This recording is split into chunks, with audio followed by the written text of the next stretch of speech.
Hello, hello, and welcome. Welcome to this, our very last meeting of the semester. Oh my gosh, can you believe it? And we're not even lecturing, we're just going to do a review for the final. As a matter of fact, what I should have done, let me pull this up real quick. I'm going to pull this over on the monitor and let's remind ourselves and actually remind me when the final is open. And in fact, I'm just going to go ahead and open it. So let's go ahead and jump into Canvas for just a moment to make sure that we're all set there. Sign in. Good old Duo Authenticator. Thank goodness, right? Okay. So we have our final here. I'm going to go to the syllabus. I'm going to scroll on down to the bottom. And here is the where's the final? Here's the final, due Wednesday, December 9th, right? So a week from yesterday.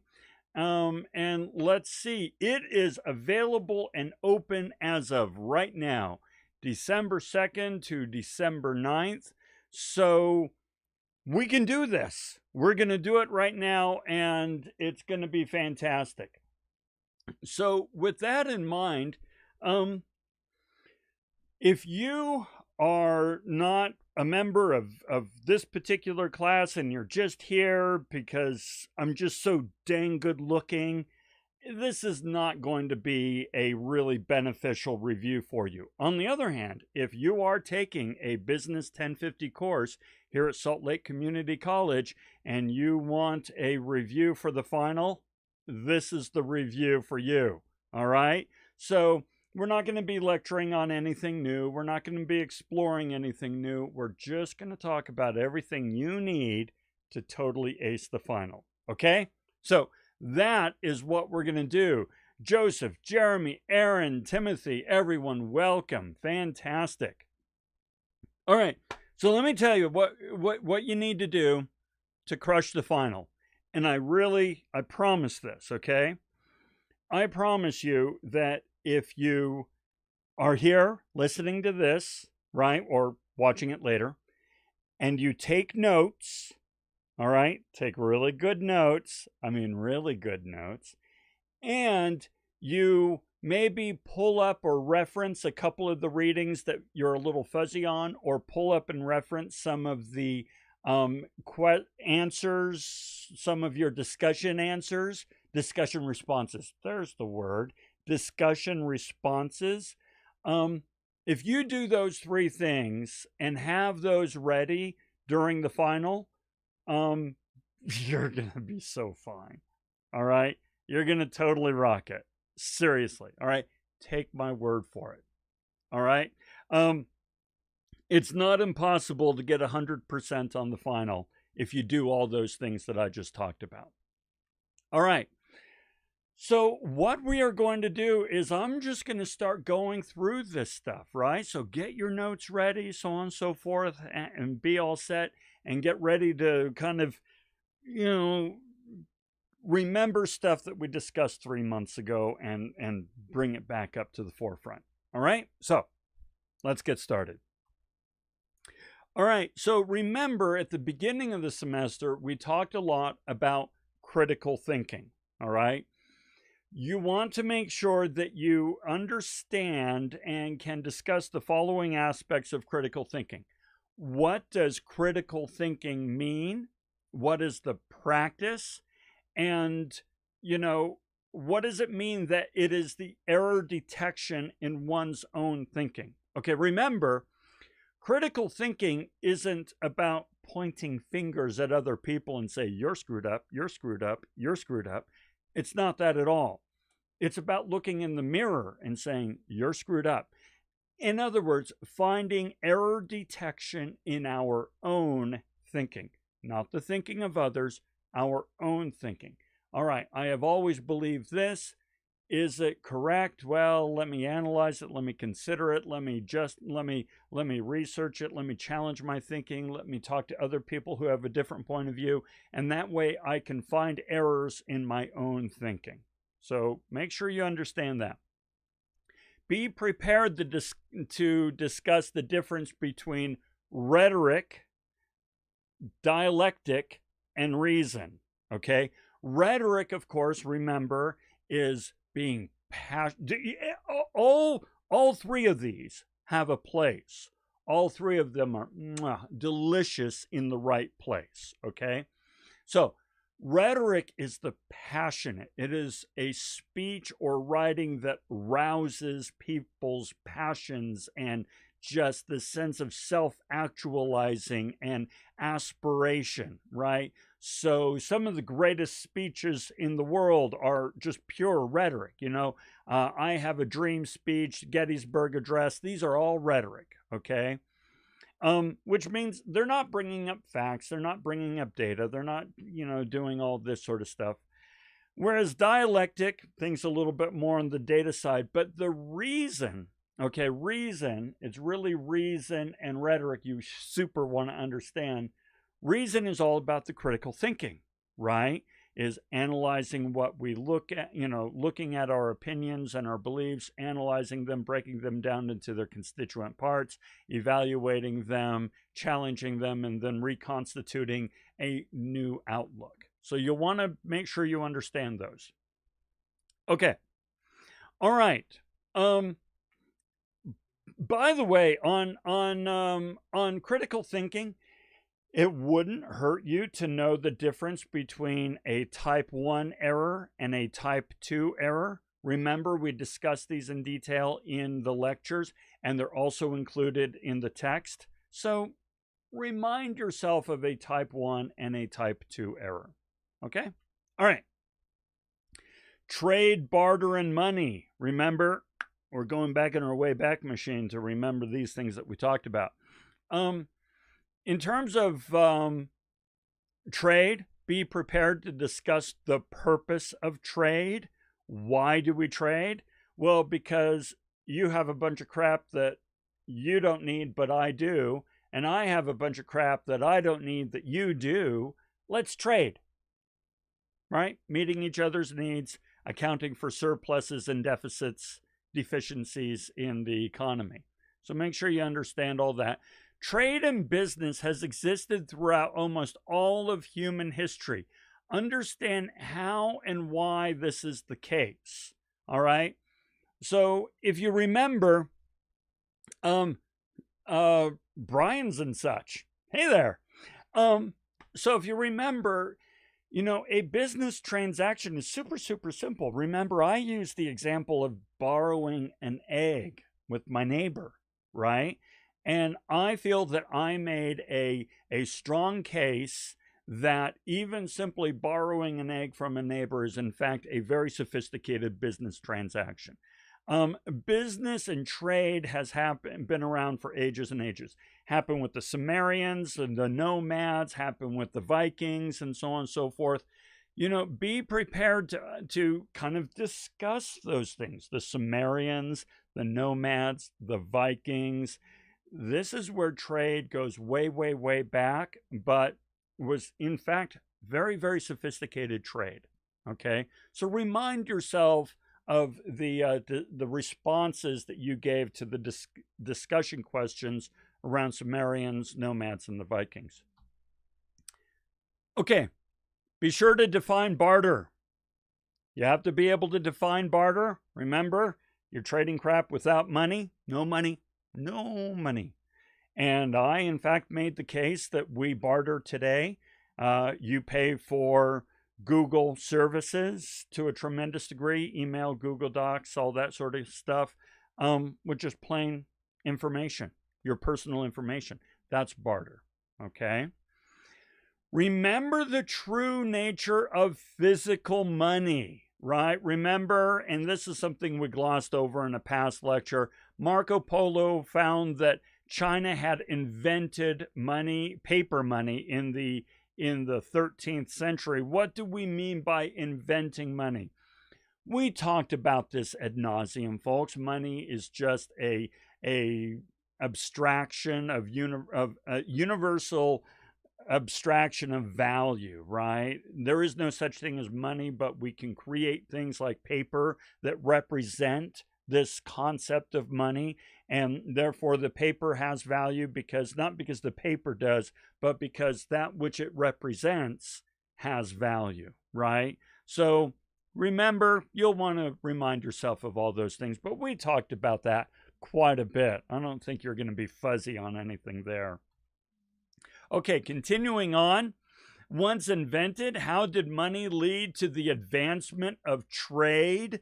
Be sure to be ready to explore this idea. Now, remember, one of the things we talked about is, okay, I can trade stuff with my immediate neighbors. Okay, I can go next door. I can go across the street over to the Grahams and I can knock on their door and ask, can I borrow an egg? And it works great, right? But if I were to simply go 3 blocks over, just 3 blocks, 200 yards, and knock on somebody's door and ask to borrow an egg, they'd be like, okay, I'm calling the police. That's too weird, right? So trade really, the frictionless trade is really lubricated by trust and relationships. Well, money invented really allowed us to expand our trading networks. It's no longer just with the person across the street. I can now go to Europe and put money on the table and say, give me that eclair. And then I give it to my wife because I can't eat eclairs because I'm gluten-free. And then I can watch her eat it with animosity in my eyes, right? But I can still do that because I have money. All right, so be sure to explore that. Be prepared to discuss examples provided in the reading in which money played a significant role in advancing business. Okay, some of them we just kind of alluded to there. Others we alluded to in terms of the Vikings and so forth. So how did money advance business? Okay. Be prepared for that. Be prepared to discuss how the Vikings created multinational corporations going back as far as the 10th century. Yeah, I'm waiting on a delivery from Amazon. I mean, like the rest of us, we live on Amazon now, right? That's problematic. But that aside, the Vikings basically invented the Amazon model. Be sure to understand, be prepared to explore that. What do I mean by they invented the Amazon model? Well, they had, production and distribution sites and fulfillment centers all over the place. They invested in shipping and they invested in trade routes and so on and so forth. They set up, multinational syndicates and agreements with other peoples and other companies, if you will, and so forth. Quite extraordinary. Remember, make sure you go back and check that out. Okay, now let's shift over to division of labor. Plato and Adam Smith both believed that everyone should specialize in one occupation. Why? Okay, you remember this. You can become more efficient. You can increase your quality. You can, offer something of value to the community, right? You can, all kinds of things, right? So be sure to understand why is it that Adam Smith and Plato both believed that you should specialize in just one occupation. Okay? Define division of labor and its importance in business, right? What is the division of labor and why is it important? You'll remember this. Division of labor is where everybody specializes in one thing. Why is it important? Again, we just said increased efficiency, increased quality, increased reliability, increased, availability of supply. Be sure to be ready to discuss those sort of things. Be prepared to explain how division of labor influences your role in the economy as a whole. Okay? So, you know, I'm a professor. Okay? So I can walk out into the world. Hey, world. I can walk out into the world and say I'm a professor. And the community automatically knows how to pigeonhole me. They know how I fit into the community, how I fit into the value structure of an economy, right? They can immediately jump to some stereotypes and say, all right, I have a basic idea of who you are, what you are. And the economy values different things in different ways, right? Professor is valued in one way, whereas doctor is valued in another, and chef is valued in another, and electrician is valued in another. You know, how does the division of labor influence your role in the economy and society as a whole? Okay? All right. Shifting over to business and religion. What did Tawney mean in The Social Organism when he said that religion tolerated economics but tried to modify it to better align with religious principles? Okay. Now, you're going to have to kind of remind yourself of what this was all about. You'll want to go back and check out the reading and your discussion responses. Remember, Tawney in The Social Organism, he was the one who said religion was like, okay. I guess business is going to happen. But there were four main responses to how religion kind of approached business. One was asceticism, meaning I'm not going to have anything to do with you. Ixnay on the isness bay, right? I'm not going to have anything to do with business. It's lurid, it's vile. We're just going to stay away from it. Another approach, and gosh, I forget the names of them all right off.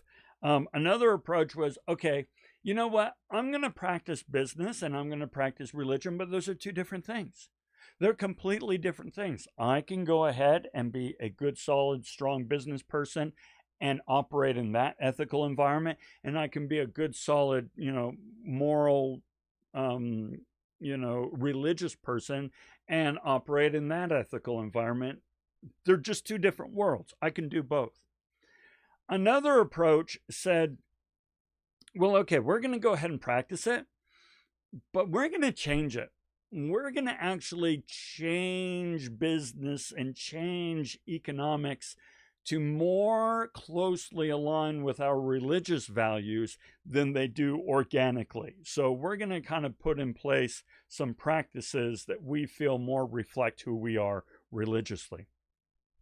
And then the fourth approach, and you'll want to find out the names of these, I forget the names of them, is saying, the fourth approach was, we have to have business, all right? We have to have business, but we're going to regulate it, all right? We don't want business bringing in the seedy underbelly of humanity into our community. So we're going to just really regulate it and watch it very closely to make sure it doesn't run amok. So you'll want to go back and remind yourself of those four approaches, and make sure that you're prepared to discuss those. Okay. What group came up with the idea that people were expected to take the opportunity to make a profit when it was given? The something work ethic. Yeah, the Protestants, the Calvinists, right? Remember, you'll want to remind yourself of the Protestant work ethic. These were the folks who said, you know what? It's actually a religious mandate that we kick butt and take names economically and in business. So you'll want to remind yourself of the Protestant work ethic. Okay. All right. Now we're going over to capitalism and the free markets.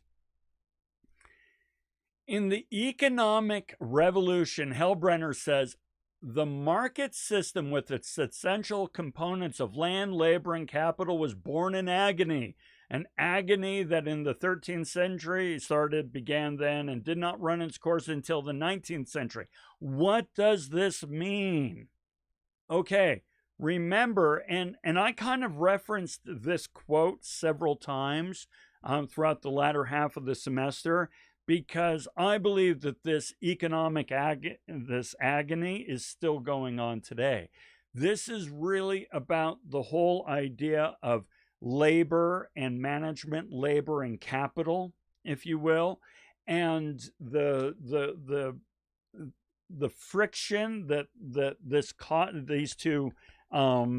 these two parties encounter when they come together. This is really talking about the idea of land ownership, about free market decision making around who can do what. Remember, at the very beginning, people were either forced to do what needed to be done, slavery, indentured servitude, so forth, or it was tradition. It's what your family always did. You were born into that caste system, who knows what. But now we have a free market system, and the free market system just kind of broke everything. It broke everything, and people had to kind of redefine what it meant to engage in economic activities. And it took a long time. I mean, it took the Industrial Revolution, it took unions, it took, the robber barons, it took monopolies, it took breaking them up. And even today, we still deal with a lot of the fallout of this. So remind yourself of those things. Okay. Today, people, for the most part, can choose their vocation, but this wasn't always the case. In the past, tradition and authoritarian ran the show. What do these mean? Remember, tradition is, your family has always done this. My last name is Schiffbauer. That means shipbuilder. You can guess what my family did, right? Your family always did this. That's tradition. You guys are slaves. You're indentured servants. You're just stuck where you are. This is authoritarian rule. In the past, before the free market allowed us to choose what we do, these were the two ways that we got work done. Make sure you understand those. Be prepared to define and discuss the difference between owners of capital, and the laboring class. Okay?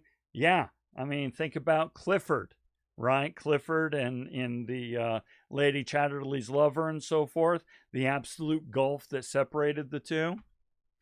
Okay.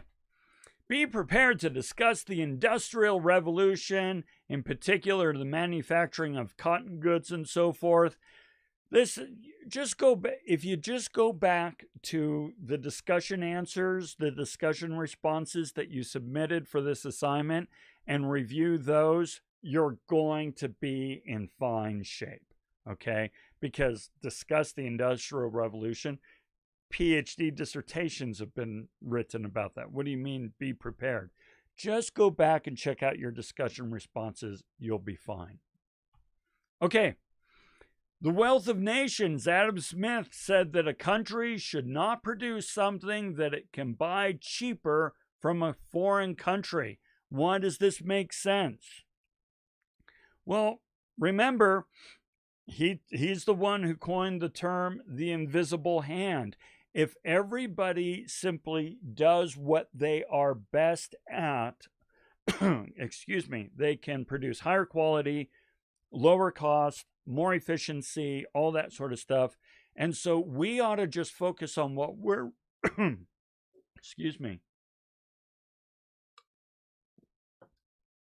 we ought to focus on what we're really good at.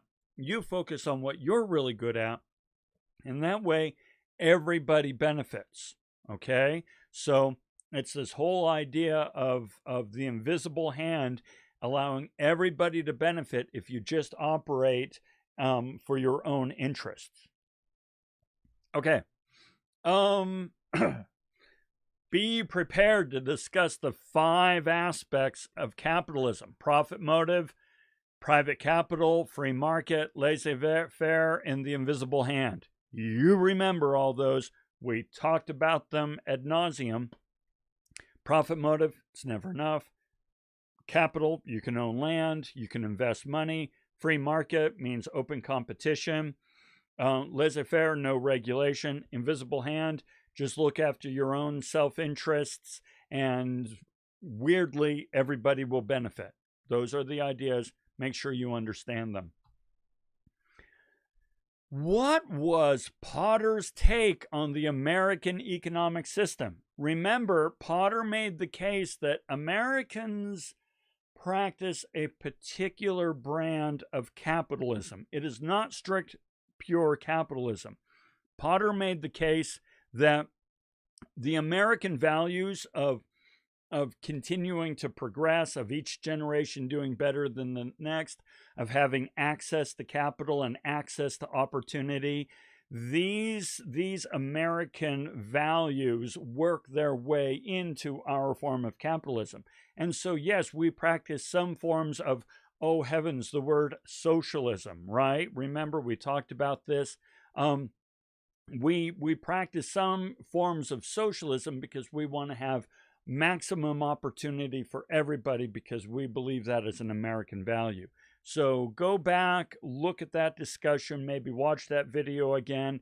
That's the one that I did over the holidays, I think it was, because I thought it was really important. Make sure you understand Potter's take on the American economic system. Okay. Troubles with capitalism. I love me my capitalism, but it ain't perfect. So, troubles with capitalism. According to Karl Marx, why does he believe, and that's a typo, that the more workers produce, the poorer he becomes? Well, think about it. Remember, if you are producing 10 units a day and you're paid $10 to produce these 10 units a day, now, what if you were to produce 11 units? Well, you're still being paid $10. What if you produce 12 units? Well, you're still being paid $10. However, the value of those things are high, and so your employer, the owner of the capital, he or she, back in that day it was he's making more money off of your labor. So he is making more money per unit off of you, because you're producing more with the same amount of time, but you're not getting the benefit of that increased production, increased efficiency. Your employer is getting that. Therefore, you are reducing your value to yourself, but increasing it to the employer, right? So remember, that was one of Marx's hang-up. Mike Lefebvre, the steel worker, right? One of my guardian angels, he cannot see the end result of his labor. How does this affect his ability to take pride in his work? What would Karl Marx call this feeling? He'd call it alienation. Remember, alienation. It's Mike Lefebvre works his butt off. He pulls steel. He does all this work, but he can't really identify with the building that he helped construct. And so he feels alienated from his product. Remember, and you might want to go back and check out these lectures that we did, where we talk about alienation of labor and Marx and using Mike Lefebvre as an example, because we talk about the 4 ways that you could be alienated. Alienated from the labor, alienated from yourself, alienated from the product, alienated from the community. So you want to follow up on those. Okay. In Lady Chatterley's Lover, what does Clifford believe is the responsibility of the factory owner? Is to give money to the poor or something else? Remember, Clifford is the one who said, giving money to the poor, means starvation for everyone, right? He feels that his responsibility as the factory owner is to create jobs. And their responsibility as workers is to work until they die, right? He does not see the value in giving money to the poor, if you will, right? That's not his purview. We talked about that in some detail, so remind yourself of those discussions. What is Mahatma Gandhi's gripe with machinery, man? Remember, if a machine automates a job and replaces a person, that's bad. That's bad, okay? Okay, that's bad. Whereas if a machine helps fulfill the person's joy in their work, like the Singer sewing machine, makes them more productive and happier and more fulfilled in their work, then it's a good machine. But the idea that we would put production and quantity ahead of a human being, to him, is just ludicrous. So remember all that. According to Humans Need Not Apply, what types of jobs are in danger because of automation? All of them. All of them. They're all in danger, right? So check that out. Why wouldn't Leonard Read in iPencil agree that modern industry is degrading or exploitive? Remember, iPencil is all about the invisible hand. And the invisible hand asserts that, no matter what you're doing, you are creating opportunity for somebody else. The very fact that I'm doing this live stream right now, sure, it benefits you. Hopefully it benefits me, whatever. But it benefits the manufacturer of this equipment. It benefits the internet company. It benefits the electrical company and so forth, and all the people who support those. So he would assert that modern industrial work, no matter what kind of work it is, it creates jobs and opportunity for everybody involved. So remind yourself of iPencil. Remember, I sent out a video of iPencil. You might want to rewatch that short video. Okay. Potential solutions to the problems with capitalism. Andrew Carnegie, Employer's View of Labor. How would he try to improve the relationship between labor and capital? Remember, he had 4-step plan. One is profit sharing, baby. If you're getting more for what you're selling, if you can charge more for the product that you're producing, you should share those increased profits with the employees. Profit sharing. Second was, hire the best manager and have them confer freely with the employees. So good management. Third was negotiation. Don't go off and strike or lock people out and so on and so forth. Negotiation. And then finally, no stoppage in the work, right? Make sure the work keeps flowing. No slowdown in production, because so long as we're producing, we're making money. And since I'm sharing that money with you because you're the people producing it, then we're all going to get along great. So remember what he was talking about there.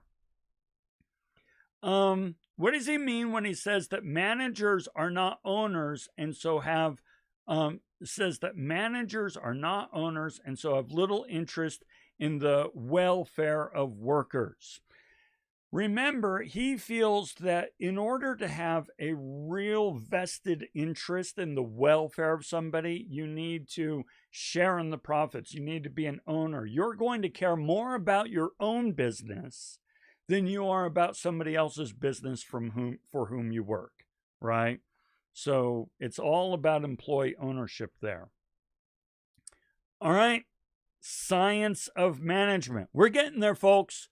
You're sticking with me. We're getting there. Hey, remember Fayol, Taylor, and McGregor? Make sure that you understand their contributions. Okay, remember, Fayol is the one who talked about, hey, we need to make sure that compensation is right, that management is done properly and correctly. He had some tenets that he was following around motivation. We highlighted, I think, like 7 or 8 of his tenets in terms of how to increase productivity and engagement and so forth from employees. He took a very humanistic side. Taylor was the one who did the time motion studies, right? Bricklaying, shovels, that stuff. You know, how do you optimize the motion and position and time of every employee and every action down to the minutia? And then McGregor is the one who talked about aspects of power and influence.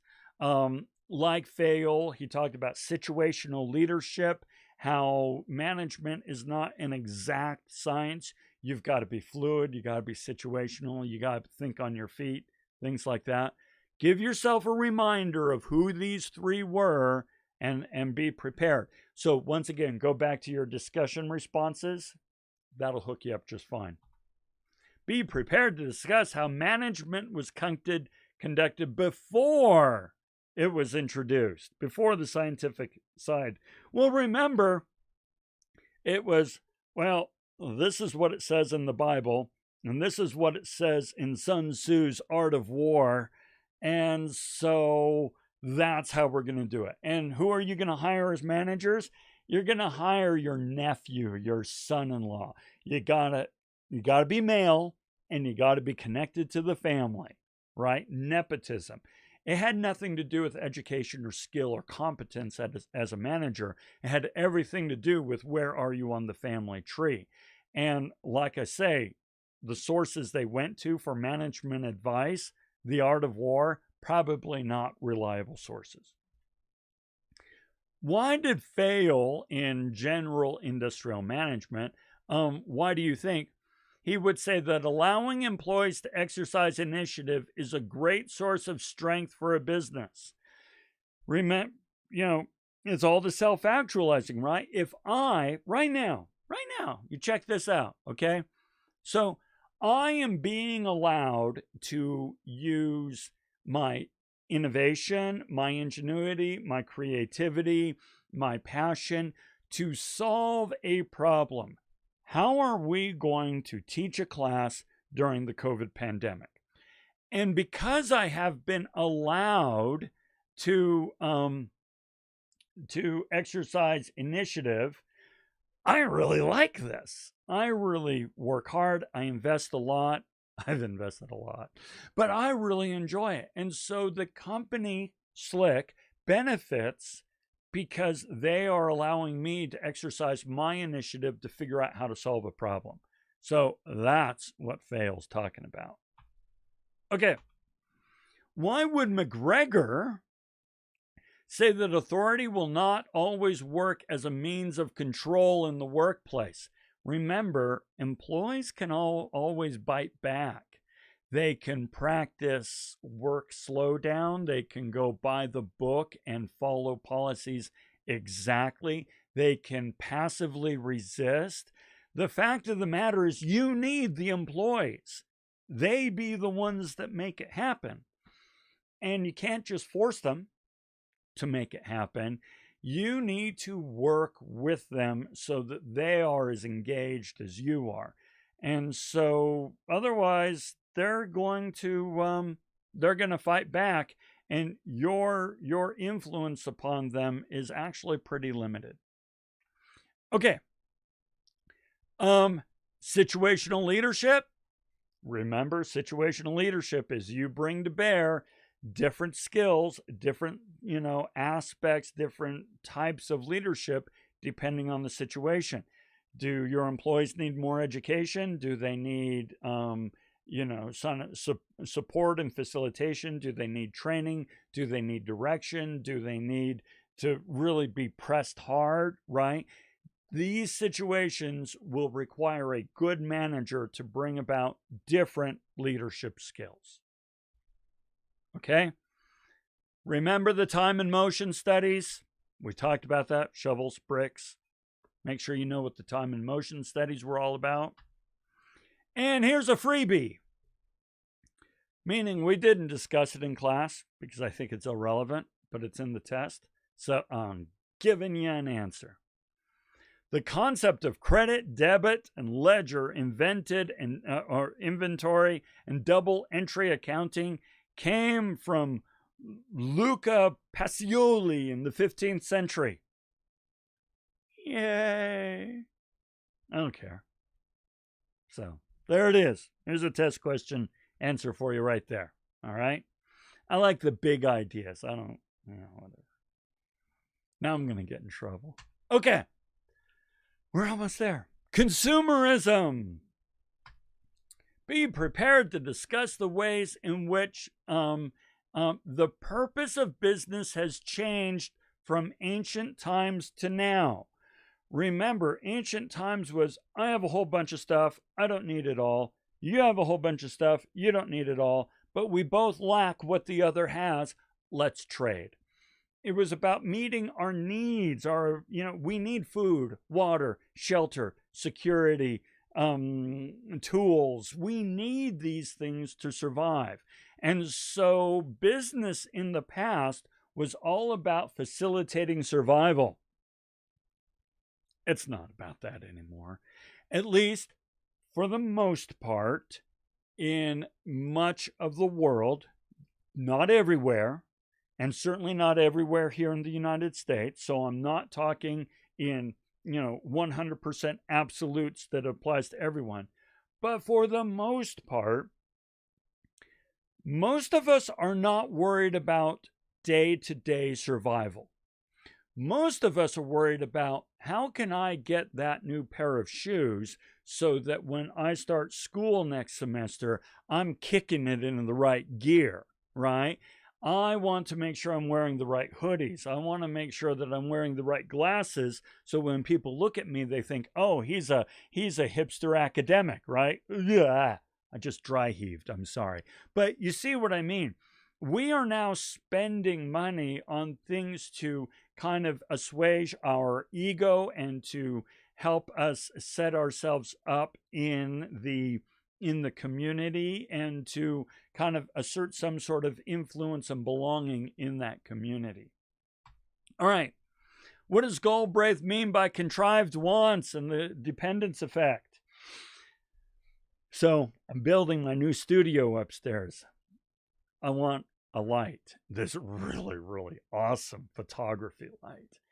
Everything I need, the light and the dome and the stand and everything, I need about $1,600.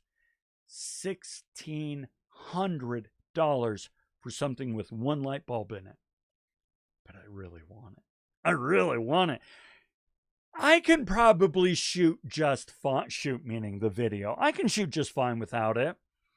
But I've convinced myself that I need it. Contrived wants. Be prepared to discuss why Galbraith doesn't believe that increased production doesn't necessarily mean the country is better off. Well, remember, Galbraith says, listen, we're producing all kinds of stuff. We're producing little toilet putters so that we can practice our putt while we're sitting on the can, right? That doesn't make us a richer country, right? People don't go, oh, I want to move to America because there you can putt while sitting on the toilet. No, that doesn't really make us this amazing, richer, better place. We're just taking resources and producing crap and then selling it just to keep the engine going. All right. Veblen, pecuniary emulation. Why do people accumulate and display their wealth to others? In other words, why bling? Why bling? Because we want people to... Here's the thing. If I have the right bling, and I don't have the right bling. I have a Batman ring. That beats your ring. If I'm wearing bling, I am communicating to you that I am well off. And if I'm well off, that means I'm successful. And if I'm successful, that probably means I'm intelligent and that I'm hardworking and that I know what I'm doing. And therefore, you want to include me in your community. You want to include me in your circles because you want to surround yourself with, well-off, successful, hardworking people who know what the heck they're doing. And so it ensures my place in society by showing the right bling to the right people. So play with that idea. Okay, remember, this is the romance of the busy broker, right? But Needleman and Bill Moyers, in what ways does Romance of the Busy Broker and Needleman interview assert that you shouldn't let the pursuit of money take over your life? Remember, this was the whole thing that I did that little spiel on, right? Why does the pursuit of money take over our lives? Why is that? How can we look out for it? And what are the risks if we fail to? All right. So play with that idea a bit. Finally, ethics. Be prepared to discuss how socially responsible actions, as discussed the greening of corporate America, often allow a company, often in a company's own best interest. Okay. In other words, remember when we talked about the economics of environmentalism? If you follow good environmental practices and are socially responsible, odds are you're going to make money. Folks who get fixated on the idea that environmental regulation and social responsibility are new taxes or a burden placed upon the corporation don't understand how economics work. I'm just going to say it. If you're thinking, dear CEO, that environmental regulation, social responsibility, doing good by the people, and so forth is an undue cost burden upon a corporation, you do not know how economics work. You do not know that waste is expensive. You do not know that a dispassionate, unengaged consumer population doesn't make money, right? So you want to explore those. And there you go. Holy cow. I know that wasn't too terribly wow or engaging or anything like that. No back and forth, no comments and so on, because we're just firing through that. But folks, I promise, if you took notes through this, if you go back and check out your discussion responses on these topics, have those responses and notes available as you take the final, you are set. You're set. I mean, I kind of sort of just gave you all the answers. So use it. Use it. Okay. Timothy, I'm glad that was helpful. Thank you very much. Everyone, this has been a great semester, and I really appreciate it because it's you folks that made that happen. This thing that I've done in terms of these live streams and so forth, this was an experiment, and I've learned a lot through this experiment, things that I'm going to apply to the next semester. And a lot of the things that I learned are because of you folks, and I really, truly appreciate it. So I hope you had a good semester. More importantly, I hope you have a good break coming up here in a couple weeks. Go off, ace the final. It's yours to ace. Finish your paper, hand it on in, and focus on your other classes that really make you work, and have a great break. Okay? So everyone, thank you very much. Aaron, Gus, all of you, I really appreciate it. All right. Let me know if you have any questions. You know my email. You know where I am. And otherwise, we'll see you on the flip side.